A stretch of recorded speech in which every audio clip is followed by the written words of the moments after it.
আসসালামু আলাইকুম শিক্ষার্থী বন্ধুরা, কেমন আছেন সবাই? আজকে আমরা জানবো সালোকসংশ্লেষণ প্রক্রিয়ার অভ্যন্তরীণ প্রভাবসমূহ নিয়ে।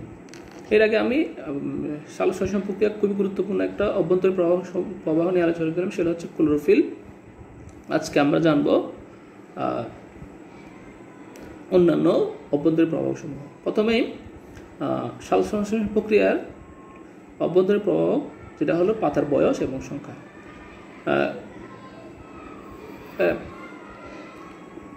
পাতা যত কচি হয় এবং যত বয়স্ক হয়, এই দুই ক্ষেত্রে পাতার মধ্যে ক্লোরোফিলের পরিমাণটা কম থাকে, যার ফলশ্রুতিতে সালোকসংশ্লেষণটা কম হবে।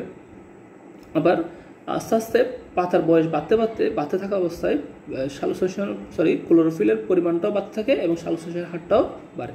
তবে সবচেয়ে উত্তম বয়সের পাতা হলো মধ্যবয়সী পাতা, অর্থাৎ মিডল এইজড লিভস।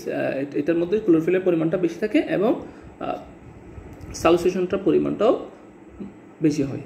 আর পাতার সংখ্যা বাড়তে থাকলে সালোকসংশ্লেষণের হারটাও অ্যাক্সিলারেটেড হয়, অর্থাৎ ত্বরান্বিত হয়। এরপরে শর্করার পরিমাণ, যেটাকে আমরা ইংলিশে অ্যামাউন্ট অফ কার্বোহাইড্রেট বলি।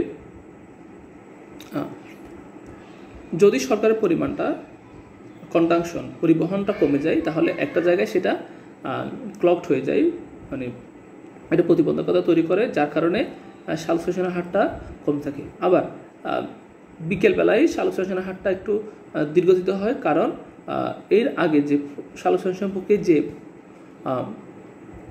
তোমার